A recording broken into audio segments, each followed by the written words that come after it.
김용민 브리핑.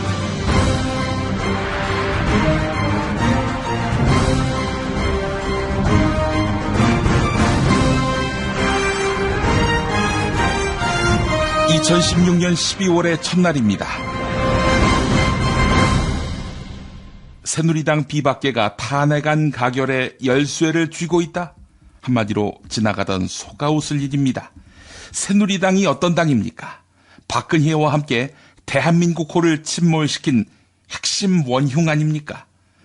촛불혁명 시민에게 몸 낮추고 운명을 위탁해야 할 자들은 그런데 이제 와서 12월 2일 탄핵안 표결은 안 된다는 둥, 퇴진 일정과 관련해 친박 지도부 그리고 야당은 협상하라는 둥, 탄핵 소추 이유로 세월호 관련 부분은 빼야 한다는 둥, 분수를 모르는 행태를 일삼고 있습니다. 이게 바로 새누리 정치의 민낯이 아닌가 하는 생각이 듭니다. 반성하는 척 하다가도 언제든 반전의 기회가 생겼다고 판단하면 표변하는 것 말입니다. 새누리의 또 다른 축 친박은 어떻습니까? 박근혜의 기만적인 대국민 입장 발표 이후 이미 피해족이 돼 있어 마땅할 이자들은 박근혜가 신의 한 수를 두었다는 둥, 촛불의 배후가 있다는 둥 서슴없이 망언을 쏟아내고 있지 않습니까?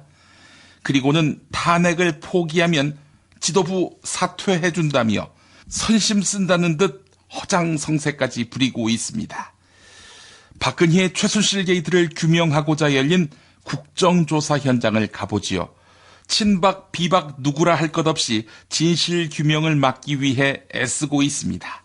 하긴 가해자가 진실 규명에 나서다 벌어진 파행은 세월호 국정조사에서도 충분히 봤고 충분히 속 뒤집혔던 터입니다. 새누리당은 4.19 때 이승만이 자유당과 함께 몰락했듯 박근혜와 함께 청산돼야 합니다. 이건 야당이 옳고 야당이 바르다, 이런 이야기와는 다른 문제입니다. 온갖 폐악질을 일삼고도 염치를 모르고 위기 상황이면 어김없이 기회주의가 득세하는 새누리 집단은 한국 정치의 암적 존재일 뿐입니다. 암은 도려내야지요. 친박이 찍소리 못하고 가만히 있을 때 박지원 국민의당 비상대책위원장이 했던 말이 있습니다. 그들도 잘못을 시인하면 용서해주자. 그래, 용서해줄 자들입니까? 당신에게 드립니다. 우린 많이 먹었어요. 정신없이 퍼담다 보면 할 일 없는 백수 된다. 우린 새끼 손을 들고 너희에겐 중지된다. 졸지마 씨발. 임신 3개월의 20대 임산부는 건강보험료가 미납돼 고운맘 카드를 발급받지 못했습니다. 그래서 생활이 어려워져 병원에 가지 못하는 실정입니다.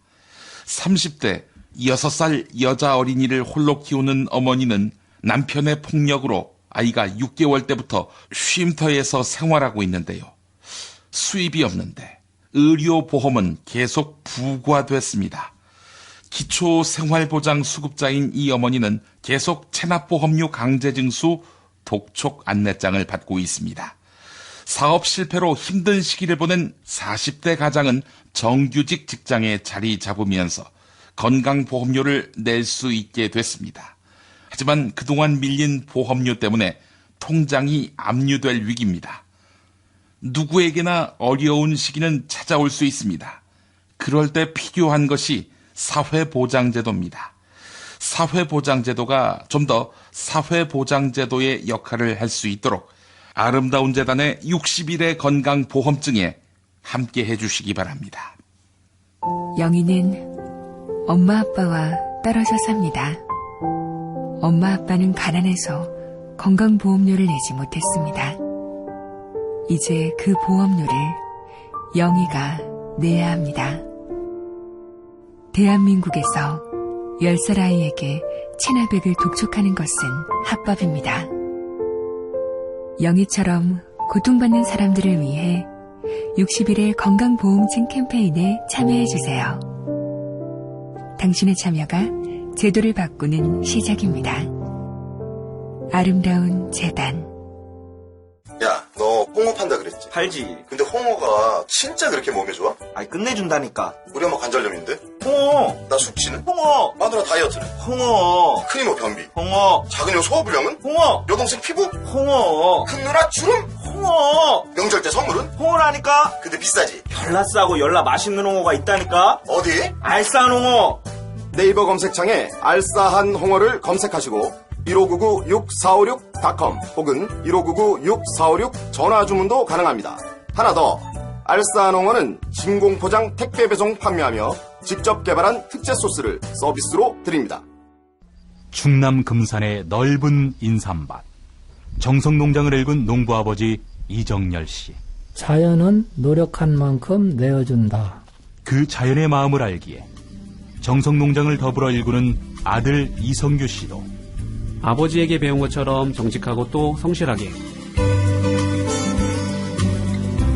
정성농장 홍삼은 인삼 재배부터 가공 판매까지 모두 책임지고 있습니다.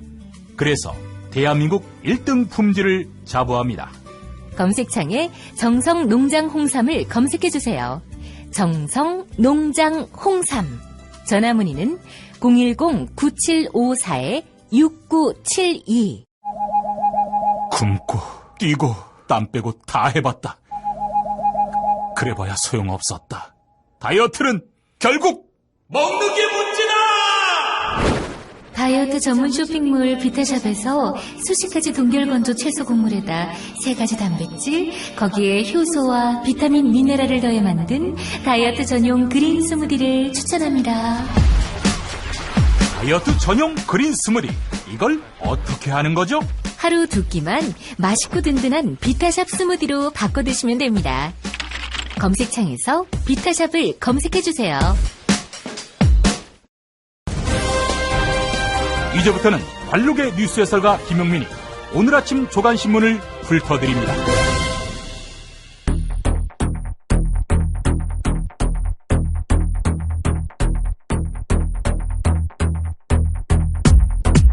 주요 뉴스 보겠습니다. 박근혜의 기만적인 입장 발표로 민심은 활화산처럼 타오르고 있습니다. 동아일보는 이번 토요일 사상 최대 촛불 집회를 예고하고 있다, 이렇게 전했습니다. 박근혜가 2월 또는 4월 말 퇴진을 생각하고 있는 것 같습니다. 주변 사람에게 그렇게 이야기했다고 하는군요. 서청원은 2월 퇴진이 낫다, 이렇게 말했다고 합니다. 청와대가 마약성 의약품 1110정을 구입해서 836정을 소비했다고 합니다. 이것도 직원들 쓰라고 사서 썼나요? 하긴 그동안 청와대가 제정신이 아니었습니다. 국정원 댓글 부대를 구축한 의혹이 있는 김흥기라는 사람, 안봉근과 밀착관계임을 드러내는 정황이 발견됐습니다. 이명박이 혼자서 했던 부정선거가 아닐 수도 있겠네요. 한국 경제의 최순실 디스카운트가 심각한 모양입니다. 조선일보는 해외에서 당신들 못 믿겠다며 기업들이 배척당하고 있는 현실을 짚었습니다. 네, 이 난국을 돌파할 길은 박근혜 퇴진뿐이네요.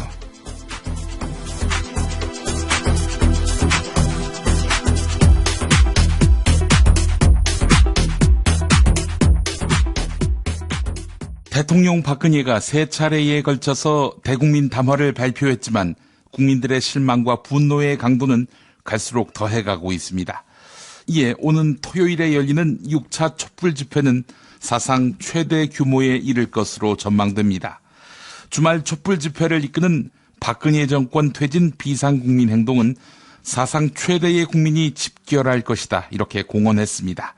주최 측은 6차 촛불 집회의 구호를 박근혜 즉각 퇴진으로 바꿨습니다.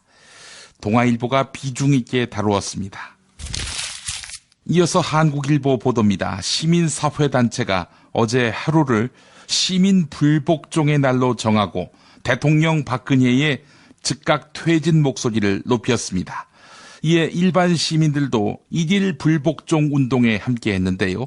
생업으로 바쁜 자영업자들도 가게 문을 닫고 불복종 운동에 동참했습니다.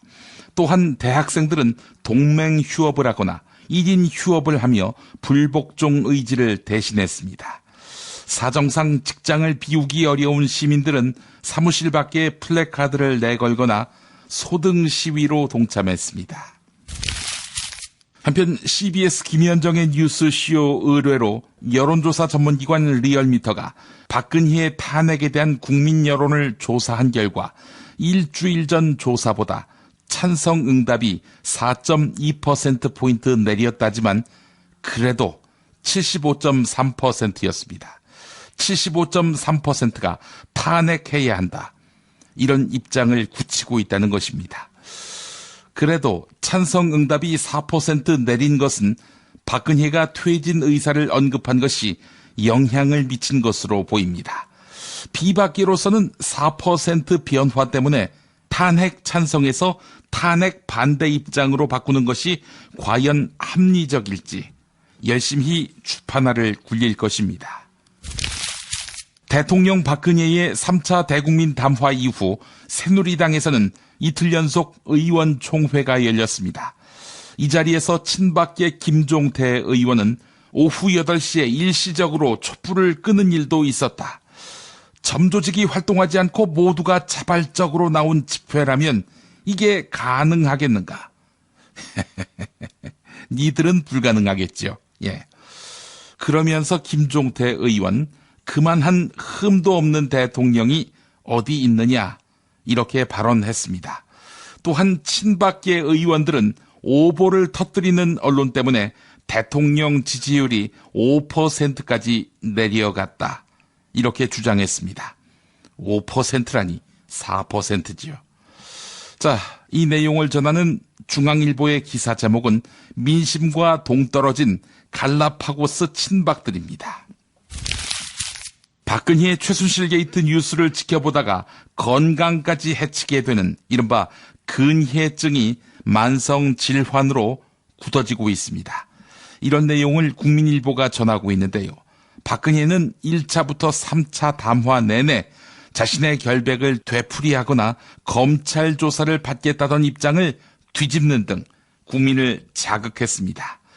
전문가들은 박근혜의 최순실 게이트가 유발한 분노와 우울증이 점차 무기력과 자조로 변하고 있다.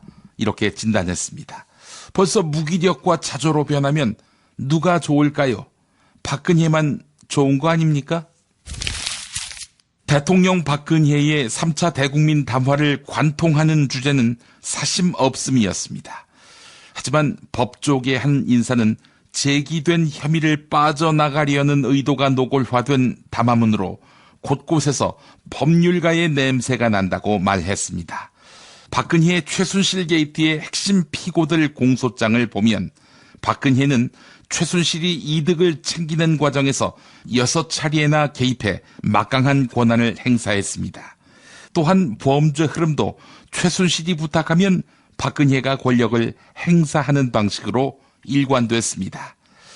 사심이 없다는 거 말도 안 된다는 거지요. 중앙일보 보도였습니다. 대통령 박근혜의 3차 대국민 담화에는 정치적 노림수가 숨어 있습니다. 정치권에서 논의되고 있는 개헌론을 들쑤시려는 정략적 의도입니다. 이에 박근혜가 내년 4월까지는 물러나야 한다며 질서 있는 퇴진을 제안한 원로들도 박근혜를 신랄하게 비판하고 있습니다. 대통령에 대한 원로 제안을 주도한 김형호 전 국회의장은 박근혜가 제안을 받는 척하면서 결국 일주일 시간을 벌었다며 꼬집었습니다. 김수환 전 국회의장은 아주 지능적이고 간교하고 교묘한 꼼수를 대통령이 써서야 되겠는가 이렇게 비판했습니다. 이분들 다 새누리당 출신이죠? 한겨레가 보도했습니다. 새누리당 비박계 국회의원 26명은 대통령 박근혜의 조기 퇴진에 대한 여야 협상이 이루어지지 않으면 오는 9일에 탄핵안을 처리해야 한다. 이렇게 밝혔습니다.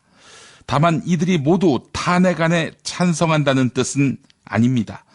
동아일보가 비상시국위원회 43명 가운데 31명에게 물어봤는데 탄핵에 찬성하겠다는 비박계 의원들은 14명에 그쳤습니다. 그렇다면 나머지는 다 반대로 돌아섰느냐? 그건 아닙니다. 2명만 탄핵 반대로 돌아섰습니다. 판단을 유보하거나 응답하지 않겠다가 나머지 15명입니다. 동아일보 보도였습니다. 새누리당 친박계 핵심 의원들에 의하면 대통령 박근혜가 이런 말을 했다고 합니다. 여야가 합의하면 당장 내일이라도 퇴진할 수 있다. 그런데 퇴진 시점은 내년 4월 말이 적당하다고 생각한다. 네, 이 말은 웃어달라라는 의미로 해석됩니다. 국민일보 보도였습니다. 자, 이번엔 친박계 맏형 새누리당 서청원 의원 발언 소개합니다. 개헌 합의가 내년 2개월이면 승부가 날 것이다. 대통령 임기를 한두 달 연장시키는 것은 의미가 없다. 이렇게 밝혔습니다. 내년 4월보다는 2월 퇴진에 무게를 싣고 있는 것으로 풀이되는데요. 또한 개헌이 반드시 돼야 퇴진한다는 의미는 아니다. 이렇게 강조했습니다. 개헌을 고리로 대통령 박근혜가 시간 벌기를 하고 있다는 일각의 관측을 부인한 것입니다. 한국일보 보도였습니다. 네, 그동안 국민들 기만하는 게 업이다시피 했던 이들의 말, 신뢰가 갑니까? 트릭이 숨어 있다는 생각 안 듭니까? 청와대가 2013년 향정신성 의약품을 1110정 구매했고요. 이 가운데 836정을 소비한 것으로 나타났습니다. 구매한 의약품을 보면요. 자낙스, 스틸록스 등이고 이 약품들은 중독성이 강하고 장기 복용 때에는 환각작용을 유발할 수 있다고 합니다. 또한 비정상적인 사고와 행동 변화, 자살 충동 등 심각한 부작용을 일으키는 것으로 알려져 있습니다. 마약 성분이라는 이야기입니다. 더불어민주당 김한정 의원이 국회 국정조사 특위에서 밝힌 말입니다. 국민일보가 전했습니다. 국가정보원 출신의 김흥기 전 카이스트 교수는 안봉근 전 청와대 비서관의 비호 아래 댓글 부대 구축 의혹을 받고 있습니다. 안봉근, 네, 문고리 권력 3인방 중 한 명이지요. 청와대는 그동안 안봉근과 김흥기는 일면식도 없는 사이라고 주장해왔습니다. 하지만 화보업체 사장 김모 씨는 검찰 조사에서 김흥기가 안봉근을 잘 안다며 자랑하고는 사업을 제안했다. 이렇게 진술했습니다. 또한 통화 내용과 업무 일지를 증거로 제출했습니다. 지난 11월 국내 증시에서 빠져나간 외국인 자금은 1조 756억에 이릅니다. 국내 기업들이 코리아 디스카운트 현상에 시달리고 있는 현상의 단면입니다. 현재 박근혜의 최순실 게이트로 기업 총수가 줄줄이 검찰에 소환되고 뇌물죄 적용 가능성마저 거론되고 있습니다. 이에 한국 기업이 해외 무대에서 불이익을 받을 것이라는 우려가 나오고 있습니다. 해외 투자자들 사이에서 한국 기업은 투자는 안 하고 권력층에 뒷돈을 주나 이러면서 묻는다는 것입니다. 이 문제가 수출 감소로 이어질까 걱정인데 만약 기업들이 한국에서 뇌물죄로 기소될 경우 미국은 해외 부패 방지법을 적용한다고 하는군요. 그래서 공공입찰을 제한당할 가능성이 있다는 것입니다. 조선일보 이 기사 속에 무엇이 녹아 있습니까? 기업은 봐주자. 이거 아닙니까? 제조업 가동률이 1997년 외환위기 이후 최저치로 떨어졌습니다. 백화점과 외식업종의 매출 역시 급감했습니다. 외환 보유액 등 경제 기초는 19년 전보다 튼튼하다고 하지만 가계와 기업 등이 체감하는 실물 경기는 이미 외환 위기 수준이라는 지적이 있습니다. 정부와 정치권이 제대로 된 처방을 내놓지 않으면 외환 위기에 버금가는 경제 위기가 올 수 있다는 그런 우려마저 나옵니다. 동아일보가 보도했습니다. 현기환 전 청와대 정무수석이 이영복 LCT 회장으로부터 지속적으로 접대를 받은 것으로 드러났습니다. 검찰은 수차례의 골프와 유흥 접대를 받은 정황을 포착했고요. 불법으로 수수한 금품은 억대에 이르는 것으로 보고 있습니다. 이에 검찰은 현기환 전 수석에 대해 어제 구속영장을 청구했습니다. 한편 현기환 전 수석, 어제 부산의 한 호텔에서 자해를 시도해 병원에서 치료를 받고 있습니다. 동아일보가 보도했습니다. 국정역사교과서에서는 중국과의 갈등 소지가 있는 내용을 축소하거나 비판 수위를 낮춘 것으로 나타났습니다. 중국이 동북공정 과정에서 티베트를 무력 점령한 일이나 소수민족의 독립운동을 강경 탄압한 일들은 모두 교과서에서 빠져 있었습니다. 또한 이여도와 간도에 대한 논란에 대해서도 전혀 언급하지 않았습니다. 무리한 국정화로 우리 역사를 제대로 담지 못한 4대 교과서가 나왔다는 비판을 면하기 어려울 것으로 보입니다. 국민일보가 보도했습니다. 조선일보가 새누리당도 손을 뗀 국정역사교과서 지키기에 나섰습니다. 한국사립초중고법인협의회가 국정역사교과서를 학교에서 쓸 수 있도록 정부에 촉구한 것을 소개한 것입니다. 현 장본이 공개되기 전부터 이미 국정화에 찬성 의사를 밝혀왔던 사람들이거든요. 네, 한국사립초중고법인협의회는 전국 1653개 초중고등학교를 운영하는 900개 법인 이사장들의 모임입니다. 사주나 친인척들이 각종 사학재단을 운영했거나 운영하는 조선일보. 네, 이 조선일보가 사학재단 이사장들의 의견을 일면에 소개했습니다. 역사 국정교과서가 공개 이틀 만에 300건 이상의 오류가 발견되며 졸속으로 만들어졌다는 비판이 고조되고 있습니다. 고등고교 한국사는 안중근 의사의 미완성 논저인 동양평화론을 자서전이라고 설명했습니다. 또한 임시정부 출범 때 노동국 총판이었던 도산 안창호 선생의 직책을 내무총장으로 잘못 표기했습니다. 한국일보 보도였습니다. 네, 이런 종이 쓰레기를 학교 현장에서 배우게 하자는 이사장님들, 제정신입니까? 미국 장사랑! 그럼 또 이뻤다. 장이 살아야 내 몸이 산다. 배변 활동에 도움을 주는 건강기능식품입니다. 미궁 장사랑. 지금 검색창에 미궁 장사랑을 검색하세요. 정권교체를 함께 염원하는 판촉물 쇼핑몰 네피알. 기념품, 답례품, 기왕이면 네피알로 인터넷 검색창에 입력하시거나 032-519-4800으로 전화하세요. 카카오톡 아이디는 네피알. 일산 라페스타에 있는 풍무 양고기, 즉석에서 숯불에 구워먹는 양갈비하고 양꼬치, 이거 맛보시면 다른 걸 찾지 않아요. 못하니 시방 빨리 예약들 안 하고 031-902-9292. 수아비스랩닷컴에서 12월 15일 베이비 전용 제품을 출시합니다. 수아비스 화장품 홈페이지를 방문해서 베이비 제품 체험단 참여 이벤트를 클릭해주세요. 민감성, 아토피성 피부에도 효과적인 수아비스 베이비 제품을 보내드립니다.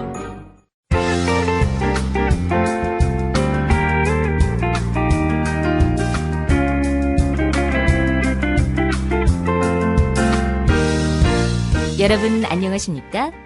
지금부터 전국 16개 시도교육청과 무관한 2016학년도 뉴스 듣기 능력평가를 시작하겠습니다. 가정이나 사무실 차량 안에 계시는 애청자 여러분께서는 팟캐스트의 음량을 알맞게 조절해 주시고 답안을 작성해 주시기 바랍니다. 모든 문제는 한 번씩만 들려드리니 잘 듣고 지시에 따라 물음에 답하시기 바랍니다. 이제 시작하겠습니다. 대화를 듣고 남자의 마지막 말에 대한 여자의 응답으로 가장 적절한 것을 고르시오. 카카, 큰일 났습니다. 뭐가 또 큰일 났어요?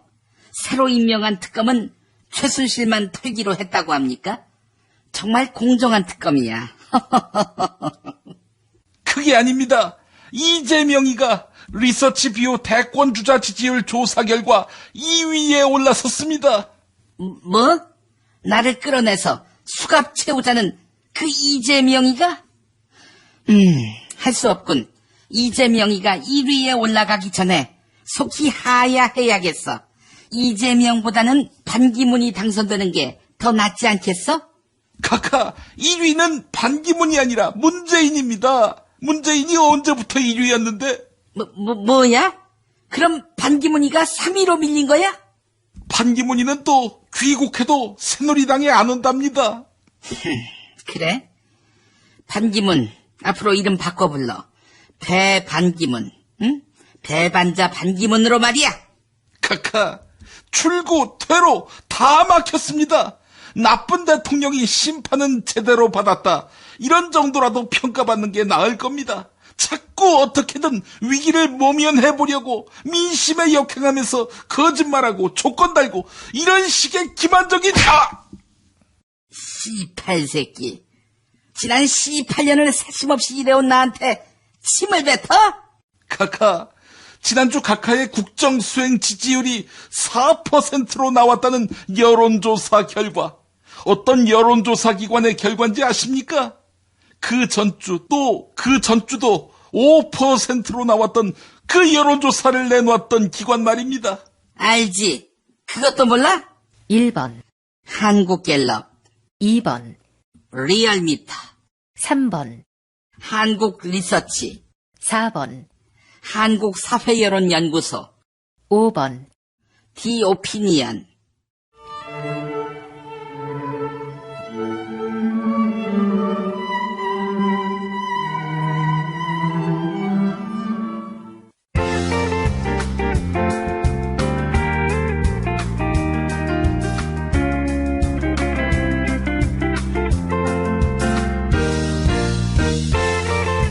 수고하셨습니다. 수험생 여러분은 팟빵 게시판에 정답과 이메일 주소, 사연을 남겨주시기 바랍니다. 당첨자는 다음 정규방송일 2부 마무리 부분에 발표합니다. 이상으로 전국 16개 시도교육청과 무관한 뉴스 듣기 능력평가를 모두 마칩니다.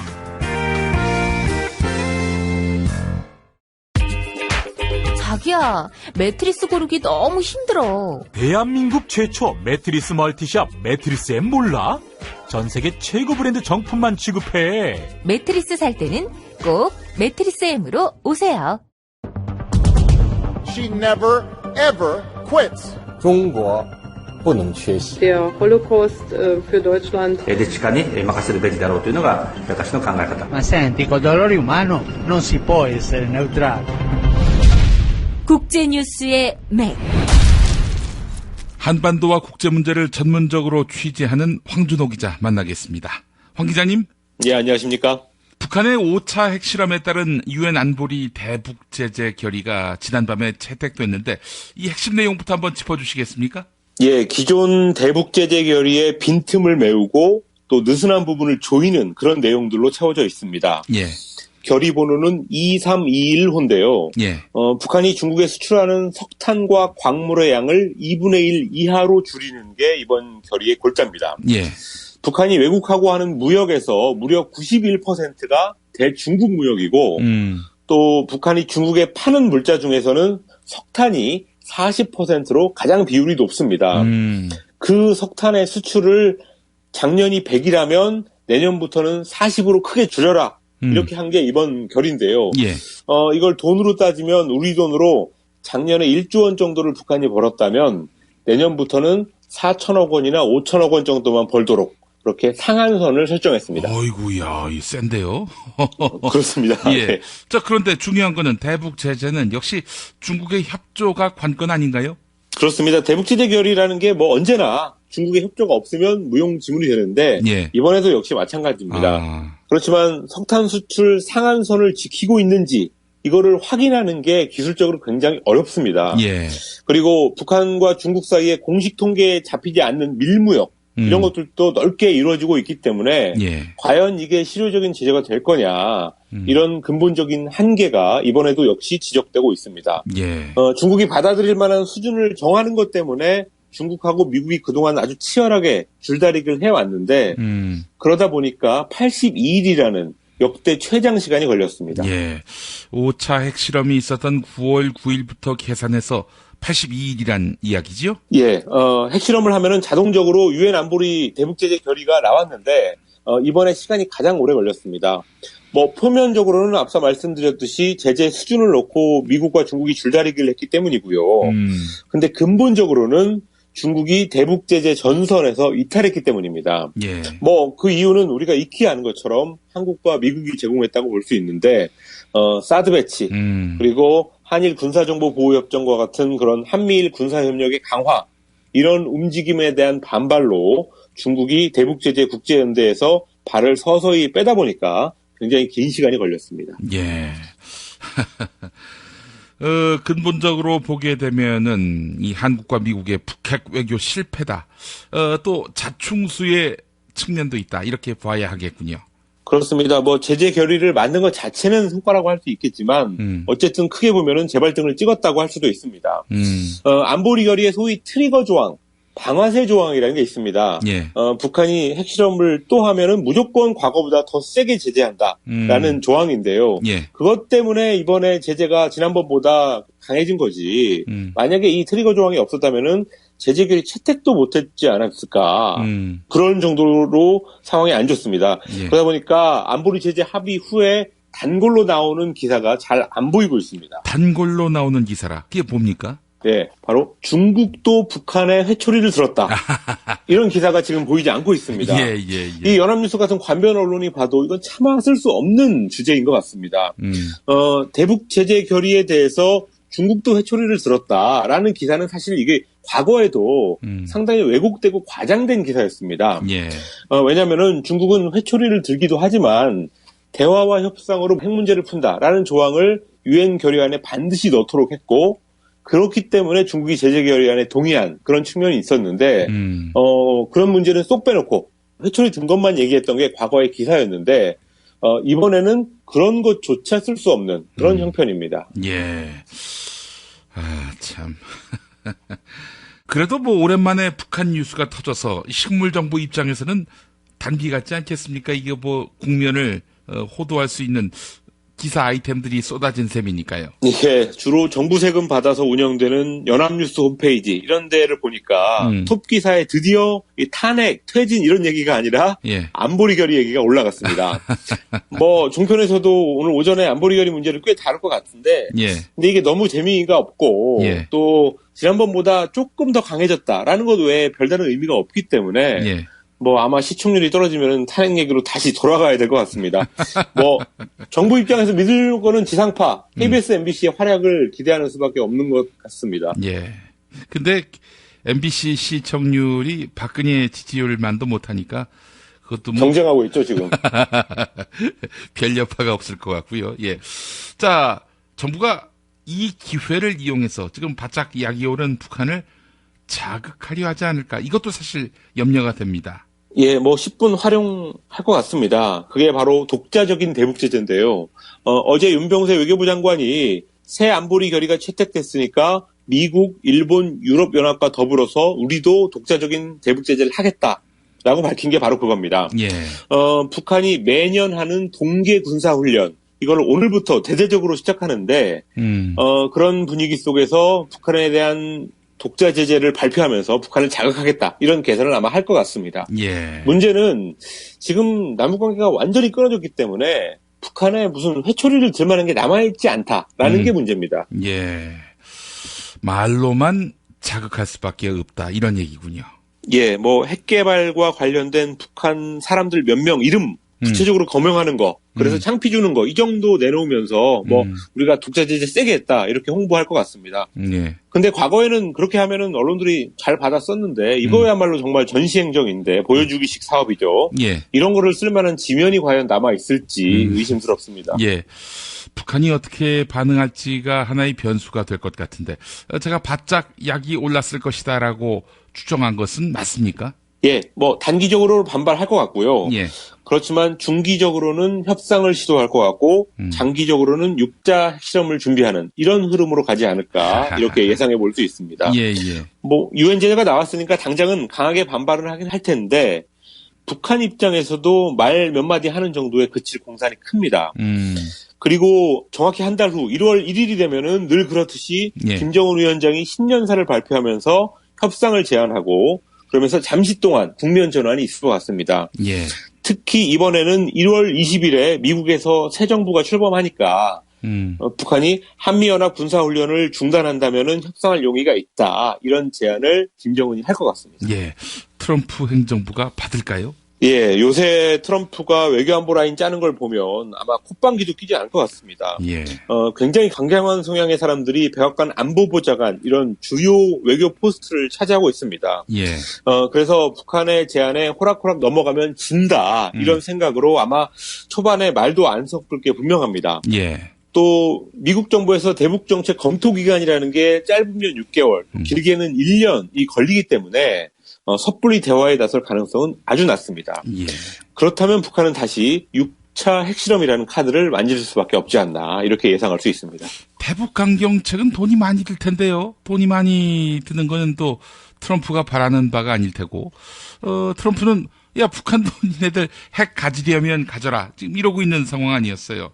그렇습니다. 예, 근데 뭐 적대적 무시 정책이라고 부시 정부 때 했던 건데 예. 특별히 어떤 조치를 취하지 않고 그냥 무시해버리는 이런 정책을 한 6개월에서 1년 정도 하지 않을까 이렇게 하고 나서 말씀하신 뭐 핵을 가져라면 가져라든지 아니면은 협상을 해보자든지 그런 쪽으로 가지 않을까 이렇게 예상해 볼 수 있습니다. 당분간은 이제 북미 대화가 경색 국면이 될 것이다.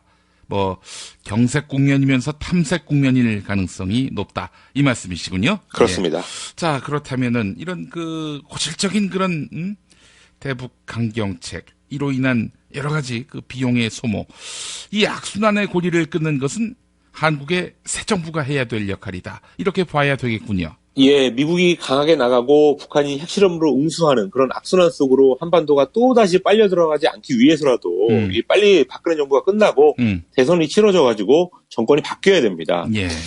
그래서 트럼프 정부와 북한을 동시에 설득하는 딜메이커 역할을 한국이 해야지 겨우 이 실마리가 잡힐까 말까 하는 그런 상황입니다. 그 어느 때보다도 사실 한반도 특히 남한의 그 역할 이것이 소중하게 다가옵니다. 예. 자, 안보리 결의에 대한 외신과 전문가들의 평가 어떻게 지금 파악됩니까? 대동소이하다고 볼 수 있습니다. 제재 강도가 강해졌고 또 중국의 이행 의지가 향후 관건이다. 이런 평가 외에 특별한 얘기가 나오지 않고 있습니다. 예. 제가 눈에 들어온 거는 노르웨이 오슬로 대학의 박노자 교수가 오늘 새벽에 페이스북에 쓴 글인데요. 13년 전에 이라크 침공 같은 미국의 중대 범죄에 대해서는 아무 말도 못했던 유엔 안보리가 핵을 통한 방어를 추구하는 북한의 행동에는 유죄라고 판정하는 것. 이게 과연 국제법상의 정의냐 이런 의문을 제기했습니다. 아주 합리적인 의문인데요. 근본적인 문제를 건드리는 평가군요. 자, 그래도 이번 기회에 이런 기회에 짚어봐야 할 문제가 아닌가 이런 생각이 드는데요. 그렇습니다. 힘의 논리가 지배하는 국제사회에서 이런 현실이 쉽게 바뀔 수는 없겠죠. 그렇지만 안보리 결의가 나온 계제에 이런 모순점이 있다라는 것을 짚고 넘어갈 필요가 있습니다. 예. 박노자 교수는 유엔은 제국주의 열강의 완구에 불과하다 이런 평가를 썼고요. 예. 또 어렵게 사는 동포들의 자금줄을 말린다고 기뻐하는 남한 정부와 언론들의 태도 이런 걸 가지고는 통일은 고사하고 평화공존이라도 할 수 있겠냐 이런 문제도 함께 지적을 했습니다. 예. 제재한다고 해가지고 뭐 김정은 정권이 아파할 리가 없고 결국은 북한 주민들만 피해를 보게 되는 그런 상황을 지적한 겁니다. 예, 알겠습니다. 황준호 기자님 말씀 잘 들었습니다. 예, 감사합니다. 야, 딴지마켓 좀 봐봐. 이담채 김치 게시판 지금 보고 있어? 왜요? 뭐가 문제 있나요? 야, 어떻게 하나같이 맛있다, 예술이다, 감탄했다, 물건이다, 또 재주문했다 이런 글만 올라올 수 있지? 이거 공작의 냄새가 나지 않아? 아무래도 그런 것 같아. 이담채 김치 게시판에 작전 세력이 개입한 거 아닐까요? 그럴 리가요. 이담채 김치는 맛있는 김치 말고는 따로 자랑할 게 없습니다. 드셔보시고 판단하세요. 포털 사이트에서 이담채 김치. 주문 전화는 1544-4586. 1544-4586.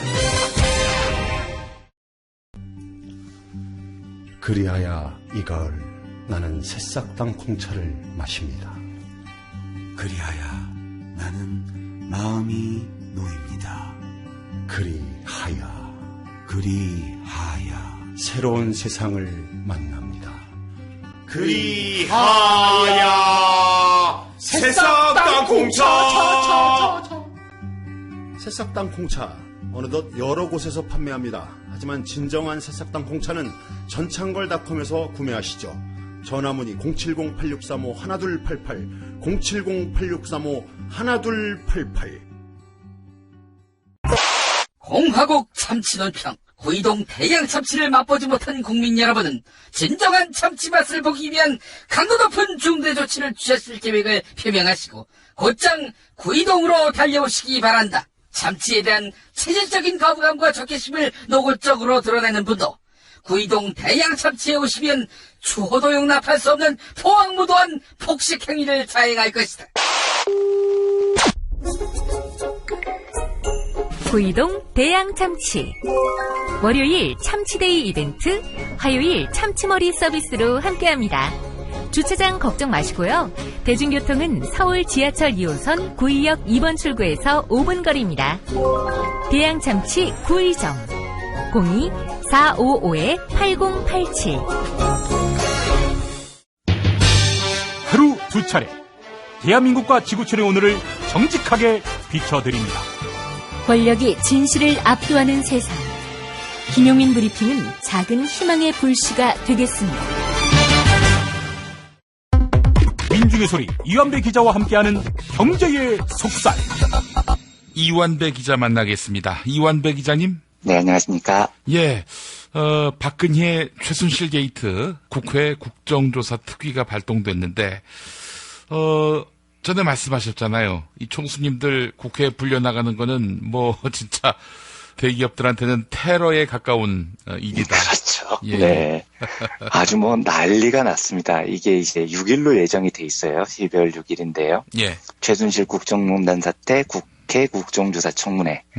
여기에 지금 5명 재벌 총수들이 불려나가게 됩니다. 이재용 삼성전자 부회장, 정몽구 현대차그룹 회장, 최태원 SK 회장, 구본무 LG 회장, 신동빈 롯데 회장, 김승현 한화회장, 조양호 한진 회장, 허창수 GS 회장, 그리고 이제 송경식 CJ그룹 회장인데, 여기서 그 총수라고 불리기 어려운 존재는 한 명, 손경식 CJ그룹 회장이죠. 이번엔 이재현 회장이 지금 병석이라니까요. 대신 나오는 건데, 사실 뭐 송경식 회장은 그렇다고 또 전문 경영이라고도 하기 어렵죠. 이재현 회장의 외삼촌이니까요. 그래서 줄줄이 재벌 총수 9명이 지금 불려나갑니다.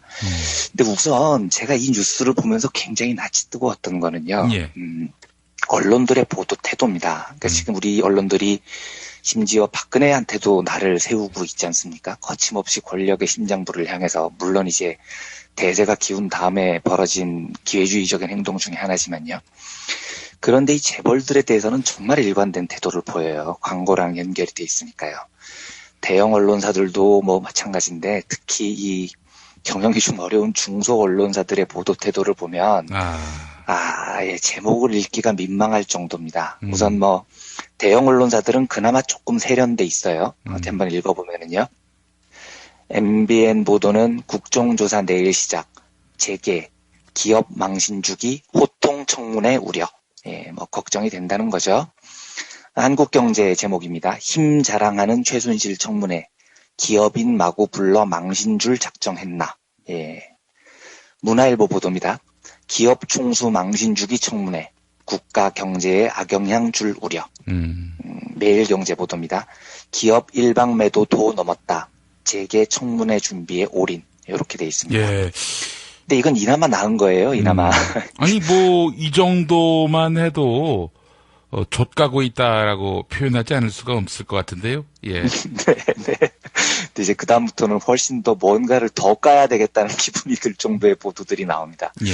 지금부터 불러드리는 언론사들은 아마 이름을 거의 못 들어보신 매체들일 텐데, 이런 매체들은 이럴 때 되게 그 찬스라고 생각을 하죠. 예, 그래서 열심히 그 총수들을 옹호하는 기사를 쓰고 광고를 받던지 하는 경우가 많을 것 같다는 게 제 생각입니다. 한번 읽어보겠습니다. 예. 글로벌 이코노믹, 한국 경제 누가 챙기나, 또 총수 부르는 국회. 현대경제신문, 혼돈의 재개, 기업 못해 먹겠네. 프라임 경제, 팔순 기업인까지 불러내 조리돌림, 국회, PCS 청문회 악몽 되풀이할까? 미디어 팬, 재계, 그룹 총수 무더기 증인 책댁, 경제까지 망치려 하나? 한국경제TV, 재계로 튄 최순실 불똥, 기업하기 불가능한 나라. 뉴스원, 건강 나쁜 80세 회장까지 불러야 하나? 국적 후유증 우려. 네, 이렇게 돼 있습니다. 듣다 보니까 이런 등신 새끼들, 개 좆가고 자빠졌네. 이런 얘기 안 나올 수가 없어요. 예. 참 정말 민망합니다. 예, 저도 참 작은 언론사에서 근무하지만, 참 하여튼 뭐라고 말하기가 민망한 수준까지 온 거죠. 예. 우리 민중의 소리는 어떻습니까? 저희 민중의 소리는 기업 광고 자체를 안 받기 때문에요. 네, 자신있게 광고를 주겠다고도 안 하고 받겠다고도 안 하기 때문에 예. 전혀 저희는 상관이 없습니다만 예. 하여간 이제 미디어 오늘 같은 매체가 이제 이런 데서 가장 자유롭고요. 저희 민중의 소리와 같이 저는 그렇게 알고 있고요. 한겨레나 경향신문은 광고가 없는 건 아니지만 이런 회사들은 뚝심이 있어요. 그래도 이런 일에 이렇게 나서지 않습니다. 굉장히 훌륭한 언론사들이고요. 그런데 이건 대놓고 광고 받겠다 뭐 이런 얘기들이니까요. 좀 하여튼 참 낯간지럽습니다. 하여튼 읽기가요. 그런데 기사 제목뿐만 아니고요. 언론 플레이도 굉장히 대단합니다. 재벌들이요. 지금 제일 많이 나오는 그 떡밥이 나라 경제 망친다는 떡밥 이외에 고령과 건강 떡밥이 많이 나옵니다. 그러니까 특히 이제 정몽구 회장이 79이잖아요. 그래서 매우 위중한 팔순 노인까지 부르느냐 이거예요. 그래서 한국경제신문 보도를 보니까 제목이 국회에 총수 불려가는 그룹 초비상, 현대차, 구급차까지 대기 이렇게 기사가 나왔습니다. 그래서 저는 이 구급차 대기 이걸 보고 아니 누가 보면 청문회에서 곤장 치는 줄 알겠다 자식들아 저는 이런 생각이 들더라고요. 예. 근데 이제 그 현대차 기사를 보면 만일의 상황에 대비해서 국회 내에 또는 주변에 전문 의료진과 구급차를 대기시킨대요. 그리고 여의도 인근 대형 병원과 연락 체계까지 갖춘답니다. 그래서 긴급 이송 체계도 마련했다고 해요. 예, 뭐 고령이시니까 그렇게 할 수 있습니다. 근데 뭐 사실 제가 듣기로는 정몽구 회장은 요즘도 헬기 타고 현장 돌아다니면서 안부들 쪼고 있다는 게 제가 듣는 이야기인데 뭐 아직도 저 조인트 갑니까? 예, 뭐 조인트까지는 몰라도 하여튼 그 정몽구 회장 헬기 떴다고 하면 예. 현장에서 정말로 바짝 쫀다고 그러고요. 양재동 사옥에서 헬기가 떠나가면 예. 본사가 평온해진답니다. 헬기 소리가 나면 직원들이 마음을 푹 놓는다는 그런 소문이 있죠. 이거 뭐 정몽구 회장께서 승천하시고 어디인가에는 또 강림하시고 그러면 또 그 양반이 있는 곳마다 노동자들의 희비가 엇갈리겠군요. 네, 그렇죠. 막 희비가 정말로 엇갈리는 겁니다. 그래서 그 본사에 있는 직원들은 그 헬기 소리가 날 때 가장 행복하다는 거고요. 예. 하여튼 그런 분인데 지금 고령이시라서 뭐 구급차까지 대기시키고 여의도 병원 긴급 후송체까지 마련한다니까 저는 그렇게까지 건강이 안 나쁘다고 보지만 나이가 많으시니 건강 대비하는 건 좋습니다. 제가 그걸 뭐라 그러는 게 아니고요. 그걸 조용히 해야죠, 조용히. 예, 그 노구를 이끌고 경영하시는 분의 건강을 잘 보살펴주는 걸 조용히 해야지. 사람 건강을 저렇게 언론 플레이 대상으로 삼는 게 코미디 같은 겁니다. 예. 그리고 그걸 또 언론은 개거품을 물고 받아서 적고 있고요. 하여튼 제가 이 보도 행태를 보면서 한국 사회가 참 정말 갈 길이 멀구나 이런 생각이 들었습니다. 예. 청문회 때문에 기업들이 진짜 난리라고 해요. 뉴스를 보면은요. 뭐 긴급회의 열고요. 태스크포스가 꾸려졌답니다. 그래서 몇몇 기업들 얘기를 들어보면 대응 방법이 다 비슷하답니다. 법무팀에서 예상 질문지 다 만들죠. 그리고 답변 내용하고 수위 다 정해서 암기시키고요. 그 다음에 이제 직원들이 막 나가는 겁니다. 그래서 국회의원들하고 뭐 의원실에 계속 질문을 하는 거예요. 제발 질문 내용이 뭔지 미리 가르쳐 주세요. 뭐 어떤 의혹을 중점적으로 파느냐. 이 일들을 지금 핵심 멤버들이 하고 있는 겁니다. 그리고 눈치 작전도 치열하다고 해요. 그래서 그 그룹들 사이에서는 이런 얘기가 나오는데 제발 우리를 삼성 다음으로 좀 해달라. 이런 그 민원들이 많답니다. 왜냐하면 어쨌든 지금 의혹이 삼성이 제일 많거든요. 승마협회도 있고 국민연금 합병도 있고 그러니까 이제 국회의원들이 삼성에 집중할 거란 말이죠. 근데 삼성 다음 순서가 되면 아무래도 삼성에서 시간을 많이 끌었으니까 자기들한테는 이제 질의하는 시간도 좀 줄어들고요. 그 의원들도 이제 체력도 좀 빠지시고요. 삼성이 훨씬 나쁜 거니까 비교되면 우리가 좀 나을 수도 있고요. 그래서 삼성 뒷자리 차지하기 지금 긴급 쟁탈전이 벌어졌다는 얘기도 들립니다. 또 이런 보도 내용도 있습니다. 그러니까 알맹이 없는 호통 청문회 될까봐 두렵다. 별 밝혀지는 것 없이 국회의원들이 막 재벌 총수들 호통만 치는가봐 걱정된다는 그 우려 섞인 보도를 내놓는데요. 예. 이것도 말도 안 되는 소리죠. 그러니까 물론 국회의원들 중에 영웅심 있는 사람들도 있습니다. 뭐 큰 소리 치면서 이렇게 자기 폼 잡는 사람도 있는데 제가 경험해본 청문회로는요. 왜 호통이 되냐면 답변을 계속 모르쇠로 일관하니까 호통이 되는 거예요. 그렇죠. 진정성도 없고요. 무조건 잡아떼니까 이쪽에서도 말하다 보니 열받아서 호통이 나오는 거거든요. 예. 그러니까 이제 답변을 성실하게 할 생각을 해야죠, 재벌들이요. 근데 그럴 생각은 조금 더 없는 것 같고요. 뭐 아무튼 지켜봐야 되겠습니다. 근데 제가 어제도 말씀드렸지만 저는 이번 청문회 때요. 제일 관심 있게 지켜보고 싶은 건 여당은 관심 없고요. 야당 의원들이 어떻게 청문회를 하는지 정말 주의 있게 보고 싶습니다. 사실 저는 이번 청문회를 통해서 개인적으로는 많은 것이 밝혀지리라고는 생각하지 않아요. 그런데 다만 제가 말씀드렸듯이 또 김영민 PD님께서 처음 이야기를 해주셨듯이 청문회라는 제도는 한국 재벌을 개혁하는 데 굉장히 중요한 수단입니다.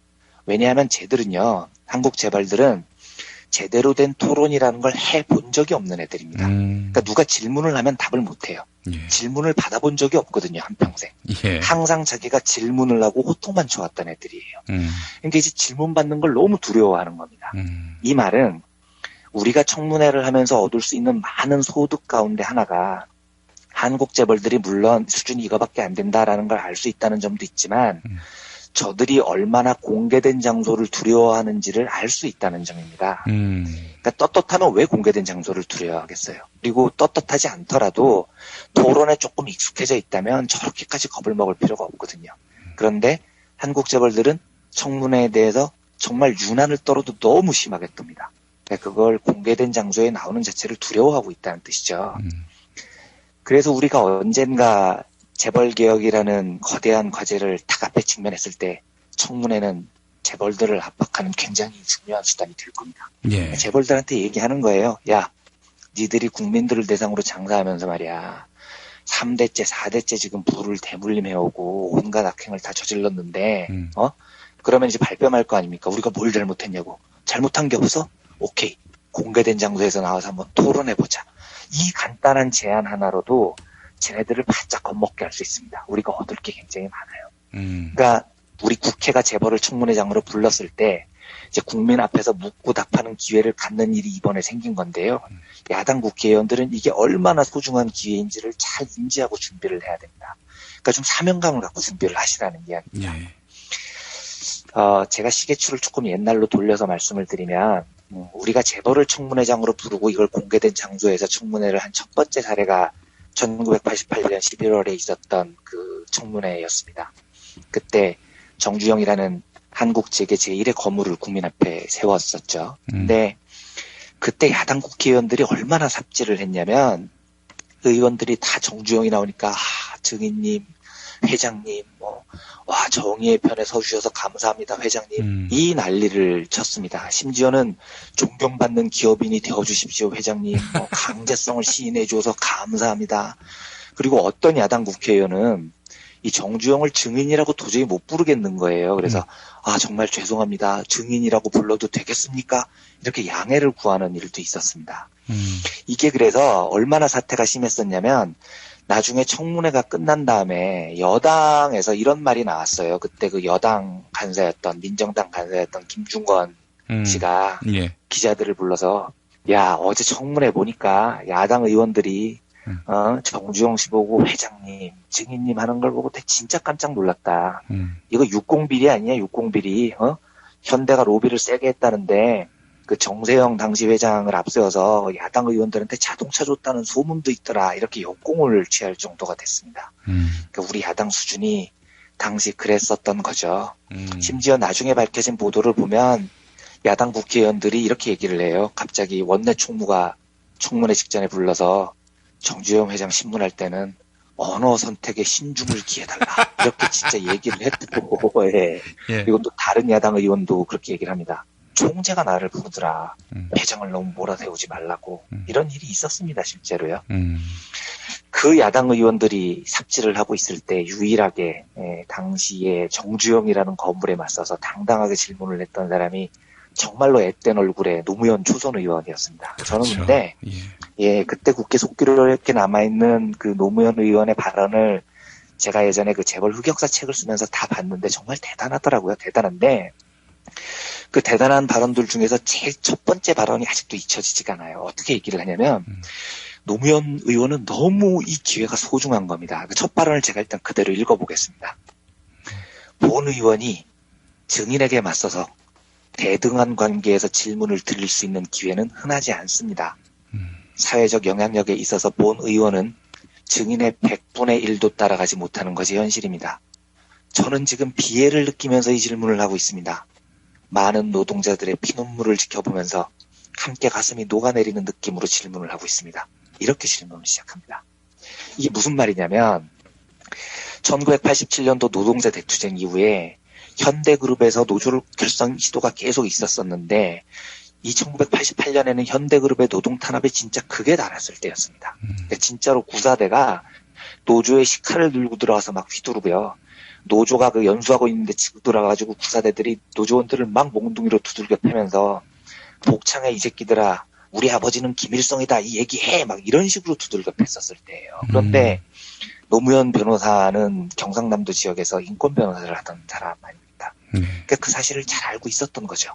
너무나 이 사실이 참혹했다는 걸요. 현대 노동자들의 현실을요. 그런데 아무리 인권 변호사라도 정주영한테 대들 기회가 없는 거예요. 항의도 못했던 겁니다. 심지어 국회의원이 돼도 정주영은 못 만나는 거예요. 성형처럼. 그런데 청문회 때 정주영이 증인으로 나오니까 초선 의원 노무현이 얼마나 그 기회가 소중했겠습니까? 그러니까 얘기를 하는 거예요. 나는 지금 비애를 느끼면서 질문을 하고 있습니다. 많은 노동자들의 피눈물을 지켜보면서 함께 가슴이 녹아내리는 느낌으로 질문을 하고 있습니다. 이렇게 사자후를 토하는 겁니다. 이건 정말 진심이 확 녹아내려 있는 거죠. 제가 이번 청문회 때 그 야당 의원들께 부탁하고 싶은 건 이겁니다. 주제가 이게 아니라서 이런 얘기를 꼭 하라는 게 아니지만요. 야당 의원들이요. 이재용이 앞에 증인석에 섰다. 그러면 제일 먼저 수백 일째 삼성전자 서초동 사옥 밖에서 노숙농성을 하고 계시는 반올림 노동자들을 먼저 생각해 보십시오. 그 수백 명 목숨을 잃은 그 노동자들의 목숨을 생각하고 사명을 가지고 질문하시라는 이야기입니다. 정몽구가 청문회 정서에 나오면 역시 5년이 넘게 투쟁하고 계시는 유성기업 노동자들 그리고 올해 봄에 목숨을 잃으신 한강호 열사의 모습을 보고 사명감을 가지십시오. 그 유성기업 노동자들 두개골이 말 그대로 상등분이 난 그 사진이 있습니다. 그 사진을 한 번이라도 보고 가십시오. 그래서 사명감을 가지고 정몽구를 대하시기 바랍니다. 저는 그 1988년 초선 의원 노무현이 비애를 느끼면서 질문을 하고 있습니다라고 이야기를 할 때 그 피토하는 연설이 6일부터 시작되는 청문회에서도 한국 야당 의원들에게 다시 볼 수 있었으면 좋겠습니다. 근데 여기서도 만약에 촛불 200만 민심을 본 상태에서도 야당 의원들이 재벌들 앞에서 빌빌거리면 그건 정말 역사에 큰 죄를 짓는 겁니다. 언론이 아무리 설레발을 쳐도 언론이 아무리 재벌들을 보호하려고 해도 야당 의원들만은 민심을 믿고요. 또 이 청문회 역사 속에 쌓아왔던 노무현 의원과 그 마음들을 받아 안아서 정말 당당하게 내용적으로 어떤 결론이 나거든요. 한국 재벌들을 개혁하고 올바른 토론의 장으로 끌어내고 그리고 제대로 된 당당한 국회의원의 모습으로서 민의를 대표해서 맞서고 하는 모습을 부디 보여주기를 원합니다. 그래서 이번 청문회 때는 어떤 내용보다도 한국 야당 의원들만큼은 재벌들과 그를 옹호하는 언론에 얽매이지 않고 국민들의 편에 서서 당당하고 용맹스럽게 청문회를 하는 모습을 보고 싶다는 말씀을 꼭 전해드리고 싶어서 이 뉴스를 먼저 골라봤습니다. 예, 알겠습니다. 참 재벌 회장 앞에 서면 왜 이렇게 작아지는지 정치인들. 예, 참 답답합니다. 이러니 뭐 권력이 시장에게 넘어갔다 이 말도 나오는 거고요. 네, 네. 국민들이 거는 기대가 큰 만큼, 네, 재벌 회장들 나왔을 때 대등하게, 그리고 확실하게, 또 이 시대 약자들의 입장에 감정이입해서 제대로 된 추궁을 해주기를 바라는 마음이고요. 예, 이렇게 해서 그 재벌들한테 이거 참 인생을 개판으로 살면 안 되겠구나. 이런 또 교훈을 심어주는 것만으로도 그게 애국입니다. 그게 애국이에요. 예, 그렇습니다. 알겠습니다. 자, 다음 이야기 또 해보겠습니다. 국정조사는 이렇고요. 특검이 이제 출범하게 됐습니다. 박영수 전 검사를 특검으로 세웠는데 박영수 특검도 재벌을 상대해야 되는 거지요. 그렇죠. 네. 저는 사실 이분을 전혀 몰라요. 그러니까 과거에 그 SK 사건 때 최태원 회장을 구속했고 또 정몽구 현대차 비자금 사건 때 정몽구 회장을 구속했고 그래서 별명이 재벌의 저승사자 뭐 그런 별명이 있다고 하죠. 그런데 제가 사실 그 시절에는 검사의 면면을 살피는 그 취재 부서에 있질 않아서 그분이 어떤 분인지는 잘 모르겠습니다. 아마 이거는 저희 김프로나 김태규 기자님께서 훨씬 더 자세히 설명을 해주실 수 있을 것 같은데요. 특검 출범 당연히 뭐 이제 삼성을 필두로 한 재벌들 수사가 포함이 될 텐데 기대 반, 우려 반 이런 게 있습니다. 그 이야기를 잠깐 드릴까 합니다. 예. 그런데 잠깐 그 특검 이야기를 하기 전에 어제 있었던 해프닝을 하나 소개를 해보면은요. 예. 제가 여러 번 말씀을 드렸지만 그 국민연금공단이 작년에 삼성물산 제일모직 합병 찬성을 했는데 이게 굉장히 의혹이 많다. 최순실 박근혜와 연결이 돼 있다. 이런 의혹들이 지금 충만하지 않습니까? 예. 근데 이제 검찰이 국민연금공단을 지난달 초에 압수수색을 했고요. 그래서 직원들 휴대전화도 다 제출을 받았거든요. 근데 어제 무슨 일이 있었냐면 그 국회에서 그 박근혜 게이트 국정조사 특별위원회 첫 기간 보고가 있었는데 국민연금공단 기금운용본부의 유상현 실장하고요. 신승현 리스크관리팀장 이 두 사람이 증인으로 나왔습니다. 근데 이제 저희 청취자분들께는 크게 인기가 없는 국회의원이긴 하지만 그 박영선 의원이 질의를 했어요. 이 두 사람한테요. 예.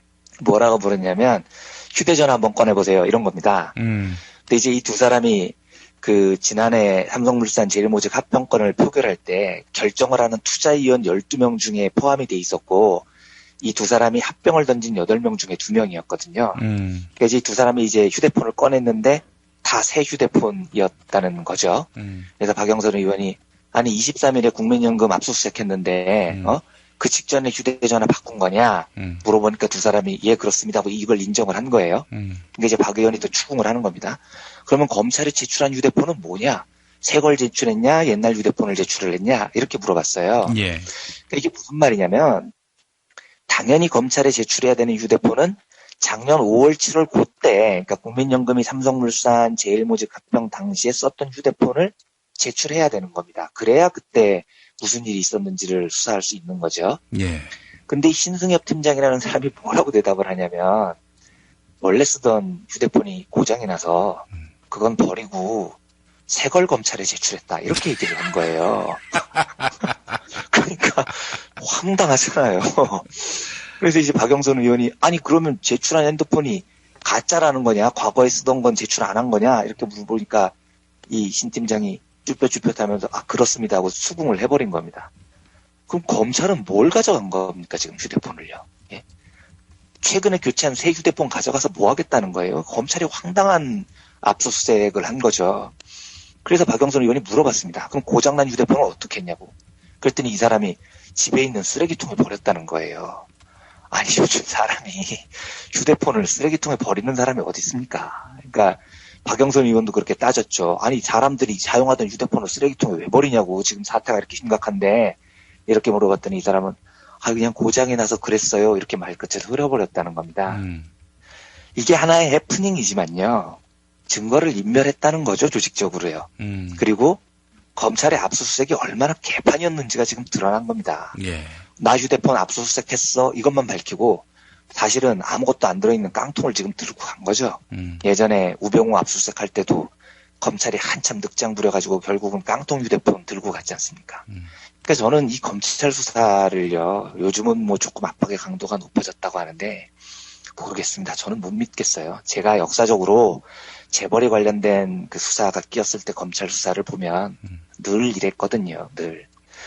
박영수 특검이 임명됐는데 저는 뭐 사실 특검에 대해서도 얘기를 해보면은요. 역사적으로 재벌 쪽 수사와 관련해서도 특검이 뭘 제대로 한 적이 없습니다.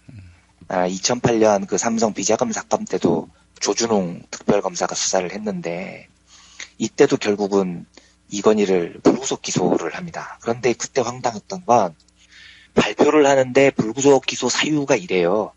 이건희의 범죄는 무거운 중죄다. 이걸 인정을 합니다. 특별검사가요. 그런데 왜 불구속이냐? 다 지난 일인데 지금의 잣대로 판결할 수가 없다.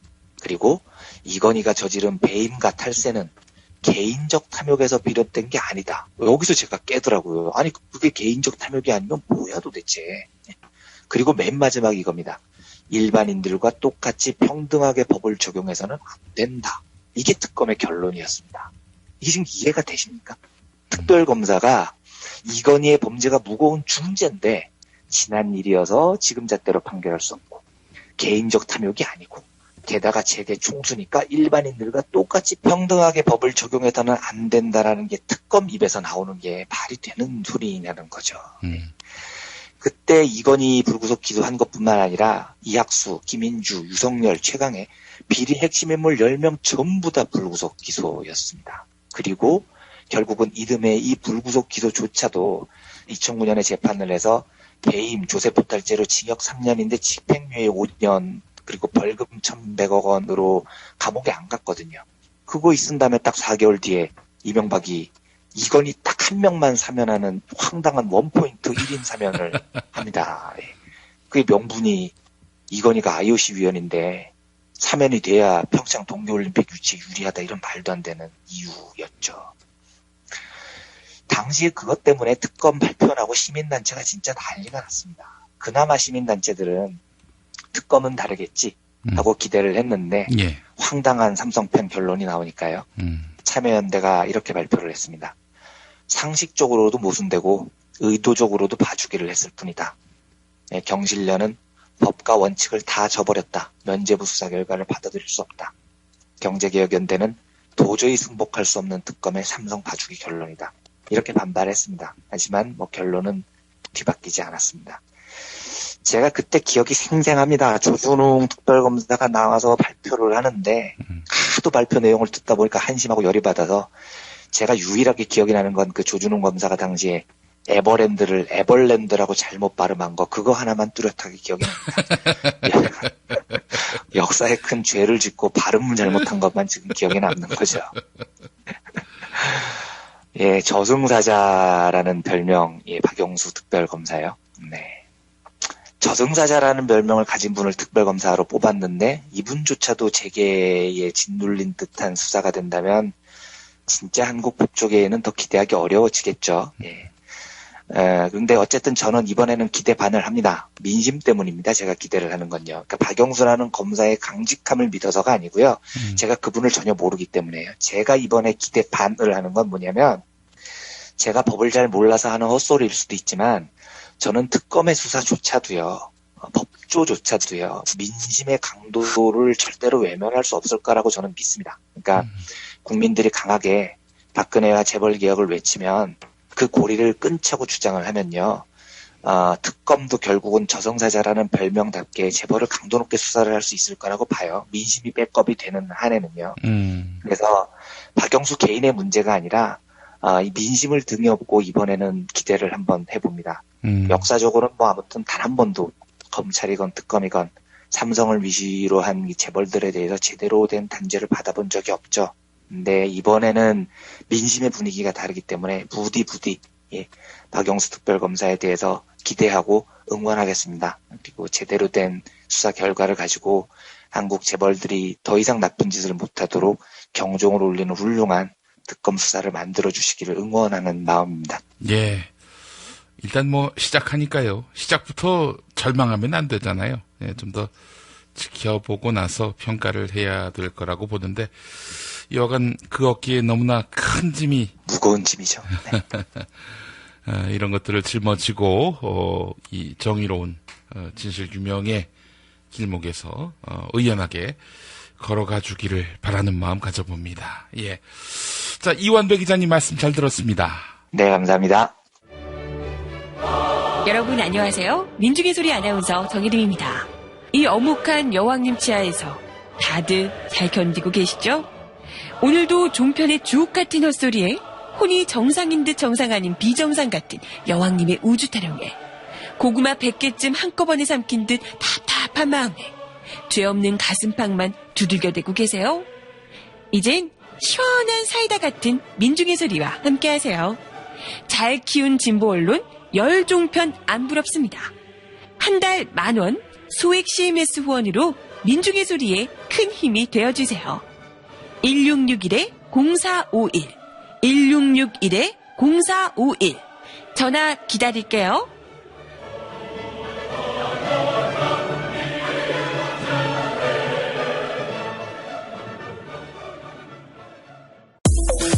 건강식품의 지존 전복을 택한다면 100% 완도에서 잡은 와우 전복.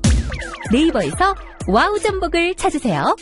010-2443-0818 포르투갈 정통의 레시피로 만드는 에그 타르트, 달콤함 그 이상의 감동. 타르트팜 킨텍스점. 일산 전 지역 배달, 단체 주문은 수도권 가능. 문의 전화 031-923-2995. 검색창에 타르트팜 킨텍스점. 한우 사고를 집어넣고 24시간 팔팔 끓인 곰탕, 연지연 곰탕. 어린이부터 노인까지 누구나 좋아하는 건강식 연지연 곰탕. 택배로 신청하시려면 010-7252-1114.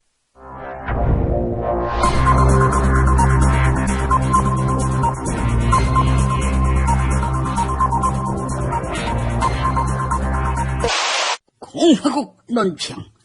우병우와 절친인 박영수를 특검으로 임명해서 기분이 좋아진 박근혜 동지께서는 박 동지를 수갑 채워야 한다고 주장한 성남시장 이재명에 대한 강도 높은 국가적 중대 조치를 취하실 계획을 표명하시고 구체적인 공격 방침을 제시하시었다. 경애하는 박근혜 동지의 단호한 결심은 청소년 노동자 출신 이재명에 대한 격한 분노의 표시다. 이재명은 차기 대통령감 여론조사에서 반기문을 누르고 2위를 차지했다. 이에 우울해진 반기문은 정신 못 차리고 일본 자위대에 감사를 표시했다. 따라서 이재명이 반기문으로 하여금 친일파로 변절하게 만든 것이다. 이는 박동지를 참을 수 없이 모독하고 우롱하고 천추의 한이 될 망동의 다름 아니며 처절한 대가를 자초할 악수 중에 최악수의 다름 아니다. 또한 이재명은 박근혜 동지가 청와대에서 나오는 순간 수갑을 채워야 한다. 이렇게 주장했다. 하지만 지금 박동지의 측근들은 하나같이 수갑을 차고 있다. 그런데 작은 옷매무새에도 민감한 박동지에게 흔하디 흔한 수갑을 채우려는 것은 박근혜 동지에 대한 체질적인 거부감과 적개심을 노골적으로 드러내는 것으로서 추호도 용납 못할 포악무도한 도발 행위에 다름 아니다. 따라서 이재명은 박근혜 동지를 특별히 포승줄로 포박해야 할 것이다. 기왕이면 패션을 고려해 오방색끈으로 해야 할 것이다. 이제라도 이재명은 박근혜 동지를 찾아가 참회의 눈물을 흘리며 박동지의 탄핵에 찬성했다가 친박 엄마 부대에게 혼쭐이 난 나경원 꼴만은 나지 않게 해달라고 이 말을 땅에 찍고 반성해야 할 것이다. 아울러 이정현이 박근혜 동지가 탄핵당하면 손에 창을 지지겠다고 공언했다. 인권 변호사 출신이자 민변 출신인 이재명은 이정현의 인권을 위해서라도 박동지의 탄핵을 적극 막아야 할 것이다. 만약 거절할 시에는 박근혜 동지의 치솟는 분노와 경천 동지의 탄압의 불벼락을 피할 수 없게 될 것이다. 김용민 브리핑이 선정한 오늘의 칼럼은 부산일보 이진원 교열부장의 청와대의 국어 실력입니다. 대통령은 관저 집무실 및 경내에서 당일 30여 차례의 보고와 지시를 내렸다. 청와대가 홈페이지에 올린 이 문장은 명백하게 잘못이다. 오보 괴담 바로잡기에 세월호 당일 대통령은 어디서 무엇을 했는가 꼭지 첫 문장인데 주술 관계가 어긋나 있는 것이다. 지시는 내려야 하겠지만 보고는 대통령이 받아야 한다. 한데 당일 30여 차례의 보고도 내리고 지시도 내렸다니 혹시 그 보고 최순실에게 한 것인가? 여기까지입니다. 혹시 거짓말도 다급하게 해명하다 보니 문장이 엉망이 된 것은 아닐까요? 네, 진실만한 권위, 진실만한 위기 타개책은 없습니다. 1부 마칩니다. 김용민 브리핑과 함께한 시간 어떠셨어요? 다음 시간에도 보다 바르고 알차며 즐거운 정보로 여러분을 찾아가겠습니다. 팟캐스트 포털 팟빵에서 다운로드하기, 구독하기, 별점 주기, 댓글 달기로 응원해주세요. 잊지 마세요. 다운로드하기, 구독하기, 별점 주기, 댓글 달기.